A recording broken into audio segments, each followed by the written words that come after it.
இன்னைக்கு நம்ம பண்ண போகிறது பிங்கோ சாலட். இந்த பிங்கோ தான் நம்ம எடுத்துக்கோம். பிங்கோ ஓப்பன் பண்ணியாச்சு. நீ இதை ஒரு பாத்திரத்தில் தான் போட போகிறோம். போட்ட அப்புறம் தக்காளியை போட்டுக்கலாம். தக்காளியை ரொம்ப பிழிஞ்சு போடுறோம். இப்போ நம்ம மிக்ஸ் பண்ணிக்கலாம். ஆனியன் தான் எடுத்துருக்கோம். போட்டு மிக்ஸ் பண்ணிக்கலாம். சூப்பராக மிக்ஸ் ஆச்சு.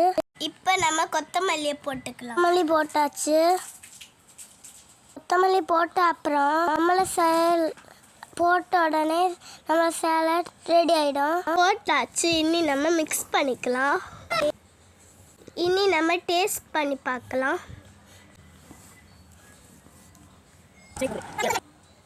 சூப்பர்.